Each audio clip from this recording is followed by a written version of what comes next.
आज 14 जनवरी 2021 की मुरली है। मीठे बाबा बोले, मीठे बच्चे, बाप तुम्हें जो पढ़ाई पढ़ाते हैं वो बुद्धि में रख सबको पढ़ानी है। हर एक को बाप का और सृष्टि चक्र का परिचय देना है। बाबा बोले, बाप तुम्हें जो पढ़ाई पढ़ाते हैं वो बुद्धि में रख सबको पढ़ानी है। हर एक को बाप का और सृष्टि चक्र का परिचय देना है। बाबा आज प्रश्न पूछ रहे हैं, आत्मा सतयुग में भी पाठ बजाती और कलयुग में भी, लेकिन अंतर क्या है? आत्मा सतयुग में भी पाठ बजाती और कलयुग में भी पाठ बजाती, लेकिन अंतर क्या है? बाबा पूछ रहे हैं। उत्तर में बाबा बोले, सतयुग में जब पाठ बजाती है तो उसमें कोई पाप कर्म नहीं होता है।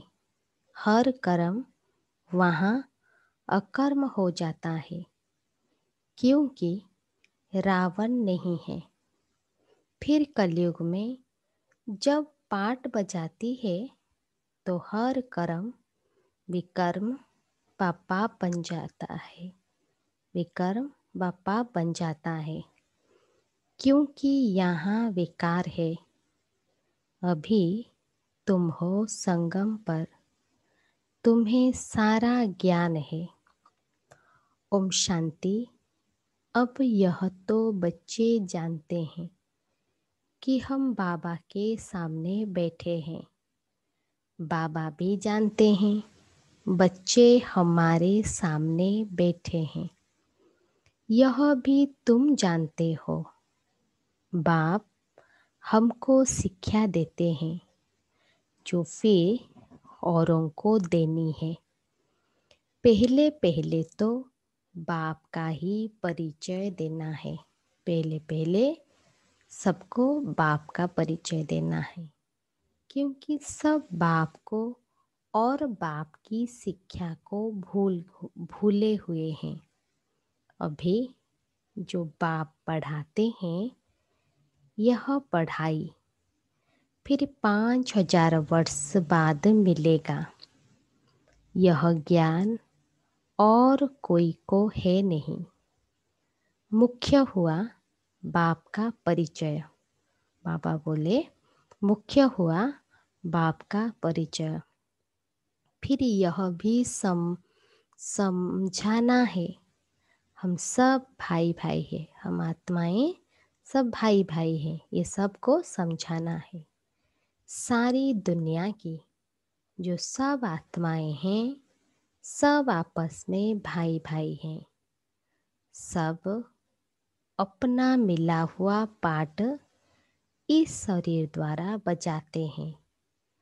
अब तो बाप आए हैं नई दुनिया में ले जाने के लिए, जिसको स्वर्ग कहा जाता है। परंतु हम सब भाई पतित हैं, एक भी पावन नहीं। सभी पतितों को पावन बनाने वाला है ही एक बाप। सभी को पावन बनाने वाला एक बाप है। यह है ही पतित, विकारी, भ्रष्टाचारी रावण की दुनिया।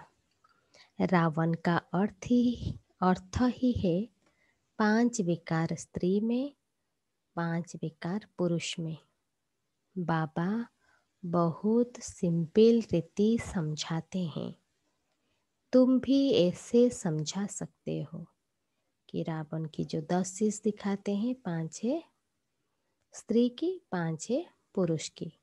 तो बाबा बोले, बहुत सिंपल रीति समझाते हो, तुम भी ऐसे समझा सकते हो। तो पहले पहले यह समझाओ, हम आत्माओं का वो बाप है। परमात्मा हम सब आत्माओं का बाप है। हम सब ब्रदर्स हैं। पूछो, यह ठीक है? लिखो, हम सब भाई भाई हैं। आत्मा आत्मा हम सब भाई भाई हैं। हमारा बाप भी एक है। हम सब सोल्स का वो है सुप्रीम सोल, उनको फादर कहा जाता है। यह पक्का पक्का बुद्धि में बिठाओ तो सर्वव्यापी आदि पहले निकल जाए। बुद्धि में बिठाओ कि हम सब आत्मा हैं और वो है सुप्रीम आत्मा। अलफ पहले पढ़ना है। बोलो, यह अच्छी रीति बैठ लिखो। आगे सर्वव्यापी कहता था। हम सब परमात्मा को सर्वव्यापी कहते थे। अब समझता हूँ कि सर्वव्यापी नहीं है। हम सब भाई भाई हैं। सब आत्माएं कहती है गॉड फादर, परम पिता। पहले तो यह निश्चय बिठाना है कि हम आत्मा हैं, परमात्मा नहीं है। हम सब आत्माएं हैं, परमात्मा नहीं है। न हमारे में परमात्मा व्यापक है, सब में आत्मा व्यापक है। आत्मा शरीर के आधार से पाठ बजाती है। यह पक्का कराओ। अच्छा, फिर वो बाप सृष्टि के आदि मध्य अंत का ज्ञान भी सुनाते हैं।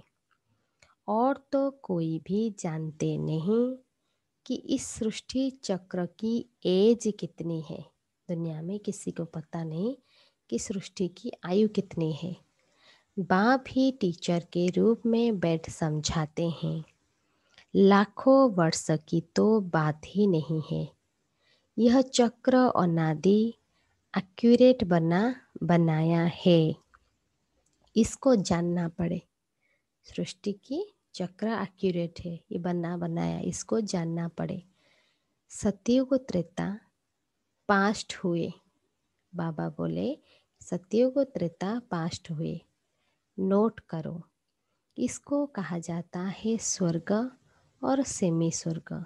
सतयुग है स्वर्ग, त्रेता है सेमी स्वर्ग, जहाँ देवी देवताओं का राज्य चलता है। सतयुग में देवी देवताओं का राज्य चलता है, वो है 16 कला। सतयुग में होते हैं 16 कला, और वो 14 कला, त्रेता में 14 कला। धीरे धीरे कलाएं कम होती जाती है। दुनिया पुरानी तो जरूर होगी ना। बाबा बोले दुनिया पुरानी जरूर होगी ना। सतयुग का प्रभाव बहुत भारी है। नाम ही है स्वर्ग, हेवन, नई दुनिया। उसकी ही महिमा करनी है। नई दुनिया में है ही एक आदि सनातन देवी देवता धर्म। बाबा बोले नई दुनिया में एक ही धर्म होता है, आदि सनातन देवी देवता धर्म। पहले बाप का परिचय, फिर चक्र का परिचय दिया जाता है। चित्र भी तुम्हारे पास है निश्चय कराने के लिए। यह सृष्टि का चक्र फिरता रहता है। सतयुग में लक्ष्मी नारायण का राज्य था। त्रेता में राम सीता का, सतयुग में लक्ष्मी नारायण का, और त्रेता में राम सीता का।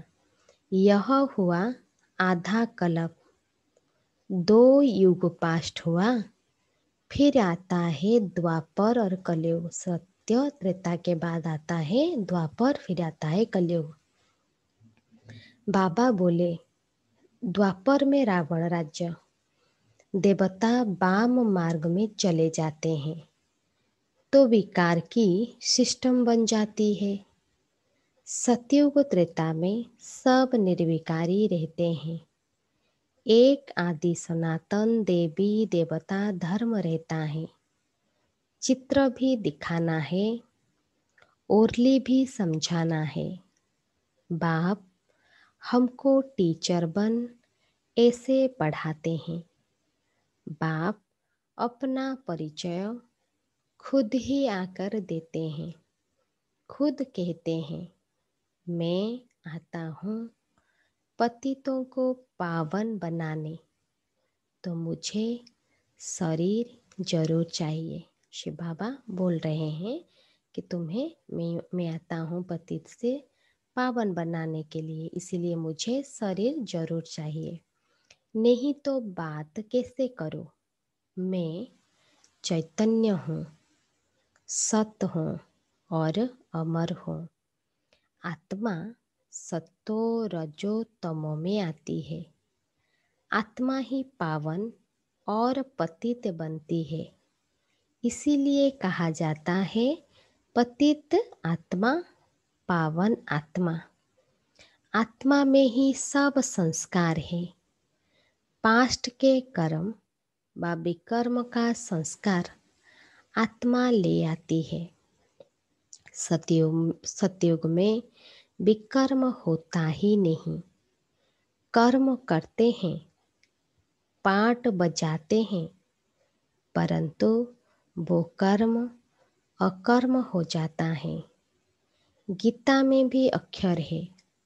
अभी तुम प्रैक्टिकल में समझ रहे हो, जानते हो बाबा आया हुआ है पुरानी दुनिया को बदलने, नई दुनिया बनाने। बाबा आया है पुरानी दुनिया को बदलकर नई दुनिया बनाने। जहाँ कर्म अकर्म हो जाते हैं उसको ही सतयुग कहा जाता है, और फिर जहाँ सब कर्म विकर्म होते हैं उसको कलयुग कहा जाता है। तुम अभी हो संगम पर। बाबा बोले तुम अभी हो संगम पर।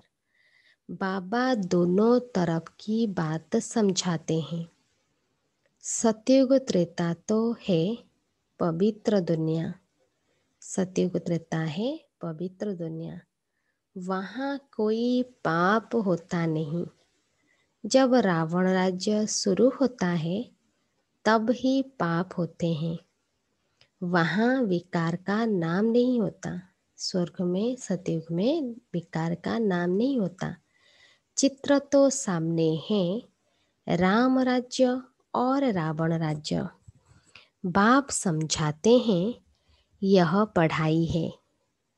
बाप के सिवाय और कोई नहीं जानता। यह पढ़ाई तो तुम्हारी बुद्धि में रहनी चाहिए। बाप भी याद आता है, चक्र भी बुद्धि में आ जाता है। सेकेंड में सब याद आ जाता है। वर्णन करने में देरी लगती है। इनके 3 फाउंडेशन है। झाड़ ऐसा होता है, बीज और झाड़ सेकेंड में याद आ जाएंगे। बीज और झाड़ सेकेंड में याद आ जाएंगे। यह बीज फलाने झाड़ का है। ऐसे इनसे फल निकलता है। बीज को देखने से पूरा झाड़ और उसका फल के बारे में मालूम पड़ जाता है। बाबा बोले यह बेहद का मनुष्य सृष्टि रूपी झाड़ कैसे हैं, इनका राज तुम समझाते हो। बच्चों को सारा समझाया है। बाबा आकर पूरा ज्ञान हमको दिया। आधा कल्प डिनाइस्टी कैसे चलती है, फिर रावण राज्य होता है, तो जो सतयुग त्रेतावासी हैं वही द्वापरवासी बनते हैं। झाड़ वृद्धि को पाता रहता है। आधा कल्प के बाद रावण राज्य होता है। विकारी बन जाते हैं। बाप से जो वर्षा मिला वो आधा कल्प चला। नॉलेज सुनाकर वर्षा दिया वो प्रारब्ध भोगी। नॉलेज सुनाकर बाबा ने सतयुग का वर्षा दिया।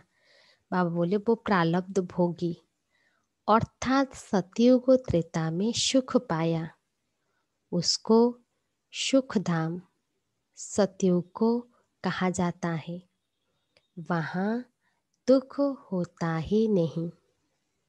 कितना सिंपल समझाते हैं। एक को समझाते हो या बहुतों को समझाते हो, तो ऐसे अटेंशन देना है। समझता है, हाँ हाँ करता है, बोलो, नोट करते जाओ। कोई शंका हो तो पूछना। जो बात कोई नहीं जानता वो हम समझाते हैं। तुम कुछ भी जानते नहीं हो, पूछेंगे फिर क्या। तो बाबा बोले कुछ नहीं जानते हैं, नया ज्ञान है तो पूछेंगे क्या। बाबा तो इस बेहद झाड़ का राज समझाते हैं। यह नॉलेज अभी तुम समझते हो, बाप ने समझाया है। तुम 84 के चक्र में कैसे आते हो, यह अच्छी रीति नोट करो। फिर इस पर विचार करना है। जैसे टीचर ऐसे बाबा बोले निबंध देते हैं, जैसे टीचर ऐसे निबंध देते हैं। फिर घर में आकर जाकर रिवाइज कर आते हैं ना। स्कूल में टीचर पढ़ाते हैं, होमवर्क देते हैं, तो बच्चे जाकर घर वही पढ़ाई को रिवाइज कर आते हैं ना। तुम भी यह नॉलेज देते हो, फिर देखो क्या होता है। पूछते रहो। बाबा बोले पूछते रहो रहो, एक एक बात अच्छी रीति समझाओ। बाप टीचर का कर्तव्य समझाकर फिर गुरु का समझाओ। परमात्मा हमारा बाप टीचर सद्गुरु है। तो बाप के रूप में क्या करते हैं, उनका कर्तव्य क्या है, टीचर का कर्तव्य क्या करते हैं आकर, और कैसे गुरु का करते हैं। बाबा बोले वो समझाओ। उनको बुलाया ही है कि आकर हम पतितों को पावन बनाओ। आत्मा पावन बनती है तो फिर शरीर भी पावन मिलता है।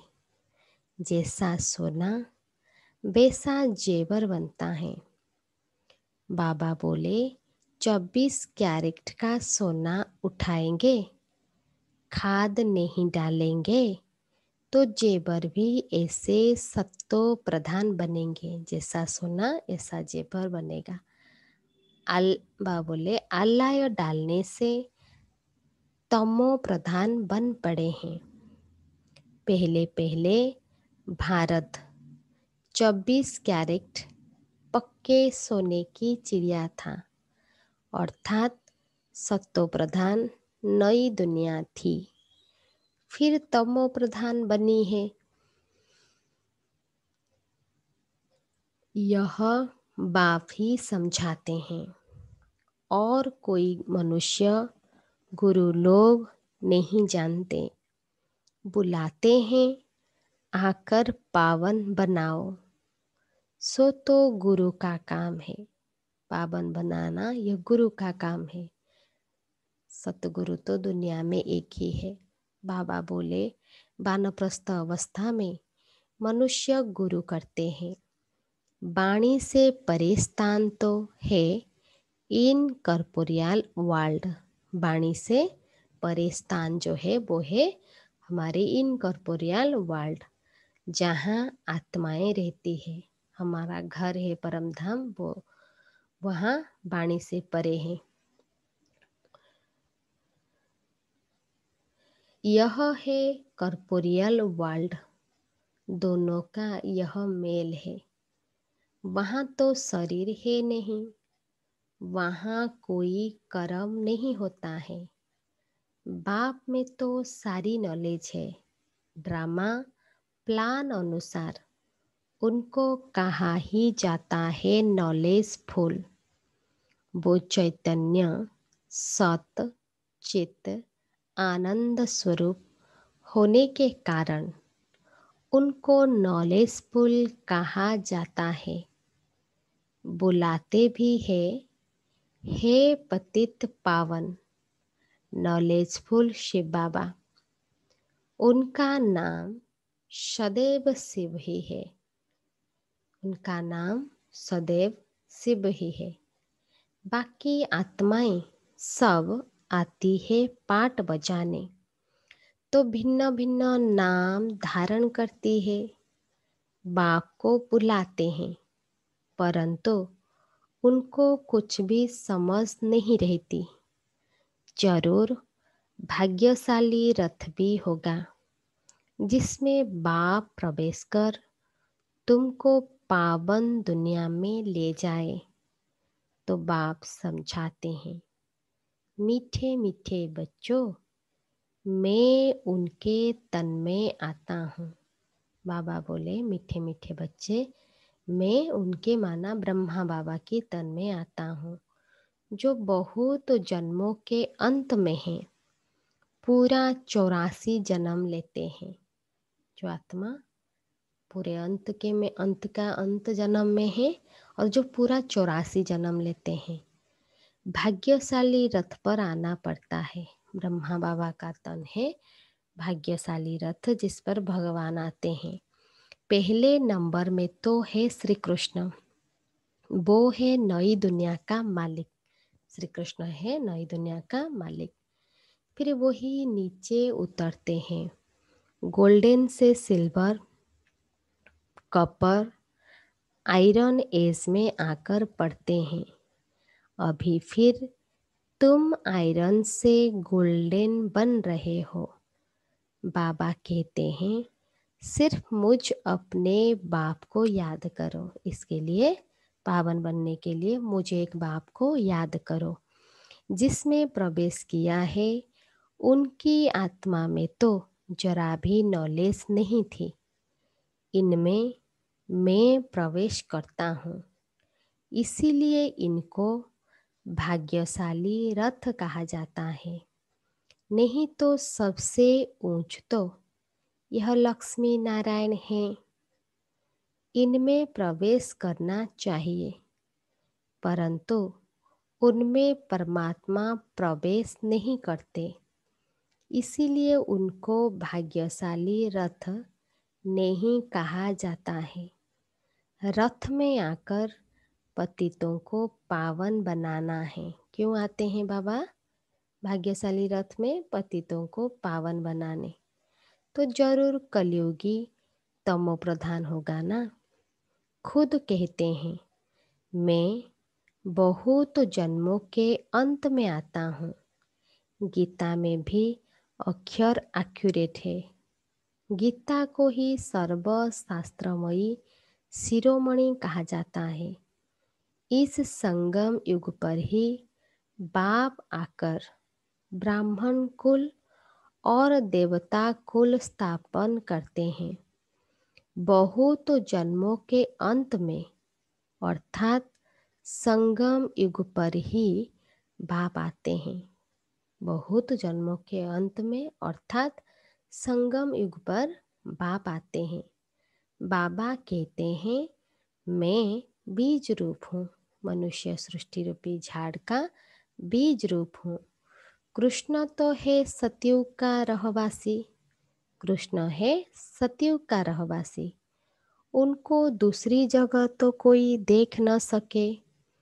पुनर्जन्म में तो नाम, रूप, देश, काल सब बदल जाता है। फीचर्स ही बदल जाते हैं। पहले छोटा बच्चा सुंदर होता है, फिर बड़ा होता है। वो फिर शरीर छोड़ दूसरा छोटा लेता है। यह बना बनाया खेल ड्रामा के अंदर फिक्स है। दूसरा शरीर लिया तो उनको कृष्ण नहीं कहेंगे। जब वो कृष्ण के कॉस्ट्यूम में है, पहला जन्म है, उसको कृष्ण कहेंगे। जो बार बार जन्म में आते हैं, शरीर चेंज होता है तो नाम भी बदल जाता है। तो बाबा बोले, दूसरा शरीर लिया तो उनको कृष्ण नहीं कहेंगे। उस दूसरे शरीर पर नाम आदि फिर दूसरा पड़ेगा। समय, फीचर्स, तिथि, तारीख आदि सब बदल जाता है। वर्ल्ड की हिस्ट्री, ज्योग्राफी हूबहू रिपीट कहा जाता है। तो यह ड्रामा रिपीट होता है। ड्रामा रिपीट होता है। सत्तो रजो तमो में आना ही है। सृष्टि का नाम, युग का नाम सब बदलते रहते हैं। अभी यह है संगम युग। अभी यह है संगम युग। मैं आता ही हूँ संगम पर। मैं तुमको सारी दुनिया की हिस्ट्री, ज्योग्राफी, सत्य बताता हूँ, आदि से लेकर अंत तक। और कोई भी जानता ही नहीं। बाबा आकर जो ज्ञान हम बच्चों को समझाते हैं, सृष्टि के आदि मध्य अंत और हिस्ट्री ज्योग्राफी का जो ज्ञान देते हैं, किसी को भी पता नहीं। सतयुग की आयु कितनी थी, यह पता न होने के कारण लाखों वर्ष कह देते हैं। अभी तुम्हारी बुद्धि में सब बातें हैं। तुम्हें अंदर में यह पक्का करना है। तुम्हें अंदर में यह पक्का करना है कि बाप बाप भी है, बाप टीचर सतगुरु है। हमारा बाबा बाप भी है, टीचर भी है और सतगुरु है, जो फिर से सत्तो प्रधान बनने के लिए बहुत अच्छी युक्ति बताते हैं। गीता में भी है, देह सहित देह के सब धर्म छोड़ अपने को आत्मा समझो। वापिस अपने घर जरूर जाना है। वापिस अपने घर जरूर जाना है। भक्ति मार्ग में कितनी मेहनत करते हैं भगवान पास जाने के लिए। भक्ति में कितनी मेहनत करते हैं भगवान के पास जाने के लिए। वो है मुक्ति धाम, कर्म से मुक्त। हमारा घर मुक्ति धाम है, जहाँ सब कर्मों से मुक्त। हम इन कर्पोरियल दुनिया में जाकर बैठते हैं। पाठधारी घर गया तो पाठ से मुक्त हुआ। सब चाहते हैं हम मुक्ति पाए, मुख्य तो किसको मिल न सके। यह ड्रामा अनादि अविनाशी है। कोई कहे यह पाठ आने जाने का हमको पसंद नहीं, परंतु इससे कुछ कर न सके। यह अनादि ड्रामा बना हुआ है। एक भी मुख्य पा नहीं सकते। वो सब है अनेक प्रकार की मनुष्य मत। यह है श्रीमत श्रेष्ठ बनाने के लिए।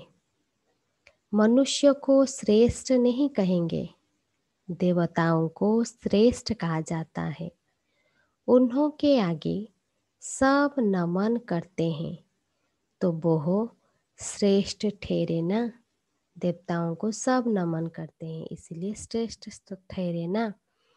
कृष्ण देवता है, वैकुंठ का प्रिंस। कृष्ण है वैकुंठ का प्रिंस। वो यहाँ कैसे आएगा? न उसने गीता सुनाई। बा बोले कृष्ण ने गीता नहीं सुनाई। शिव के आगे जाकर कहते हैं हमको मुक्ति दो। वो तो कभी जीवन मुक्त, जीवन बंध में आते ही नहीं, इसीलिए उनको पुकारते हैं मुक्ति दो। जीवन मुक्ति भी वो देते हैं, जीवन मुक्ति भी शिव बाबा देते हैं। अच्छा मीठे मीठे शिकी लद्दे बच्चों प्रति मात पिता बाप दादा का याद प्यार और गुड मॉर्निंग। रूहानी बाप की रूहानी बच्चों को नमस्ते। हम सब रूहानी बच्चों की रूहानी बाप दादा को भी याद प्यार नमस्ते नमस्ते नमस्ते गुड मॉर्निंग। धारणा के लिए मुख्य सार। फर्स्ट पॉइंट, हम सब आत्मा रूप में भाई भाई हैं। हम सब आत्मा के रूप में भाई भाई हैं। यह पाठ पक्का करना है और कराना है। आत्मा का पाठ को पक्का करना और कराना है। अपने संस्कारों को याद से संपूर्ण पावन बनाना है। संस्कारों को याद से, बाबा की याद से संपूर्ण पावन बनाना है। सेकेंड पॉइंट, 24 कैरेट सच्चा सोना सत्व प्रधान बनने के लिए कर्म, अकर्म, विकर्म की गृह्य गति को बुद्धि में रख अब कोई भी विकर्म नहीं करना है। 24 कैरेट सच्चा सोना व सत्व प्रधान बनने के लिए कर्म, अकर्म, विकर्म की गृह्य गति को बुद्धि में रख अब कोई भी विकर्म नहीं करना है। आज का वरदान, समय पर हर गुण व शक्ति को यूज करने वाले अनुभवी मूर्त भव। समय पर हर गुण व शक्ति को यूज करने वाले अनुभवी मूर्त भव। विस्तार में बाबा बोले, ब्राह्मण जीवन की विशेषता है अनुभव। ब्राह्मण जीवन की विशेषता है अनुभव। अगर एक भी गुण व शक्ति की अनुभूति नहीं, अगर एक भी गुण व शक्ति की अनुभूति नहीं, तो कभी न कभी विघ्न के वश हो जाएंगे। अगर हम गुण व शक्ति को अनुभव में नहीं लाएंगे, अनुभवी नहीं बनेंगे, तो विघ्न के वश हो जाएंगे। अभी अनुभूति का कोर्स शुरू करो।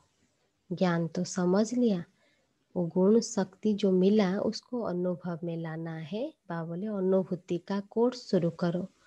हर गुण व शक्ति रूपी खजाने को यूज करो। जो भी गुण शक्ति बाबा से मिला उसको क्या करना है, यूज करना है।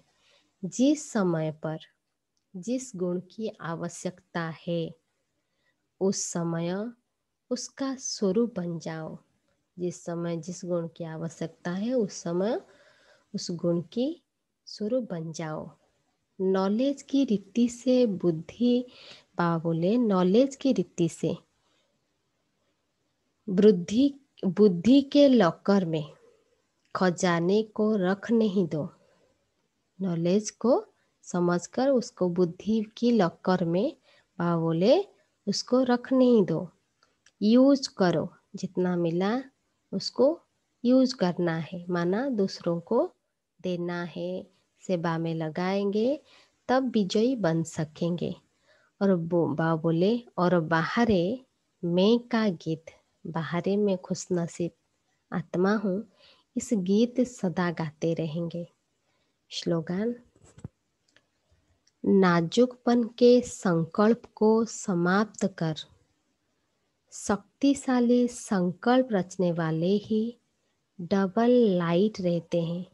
नाजुकपन के संकल्प को समाप्त कर, जो कमी कमजोरी के संकल्प बुद्धि में आता है ना, उसको समाप्त कर शक्तिशाली संकल्प रचने वाले ही डबल लाइट रहते हैं। आज हेडिंग में बाबा बोले, मीठे बच्चे, बाप तुम्हें जो पढ़ाई पढ़ाते हैं वो बुद्धि में रख सबको पढ़ानी है। हर एक को बाप का और सृष्टि चक्र का परिचय देना है। अच्छा, ओम शांति।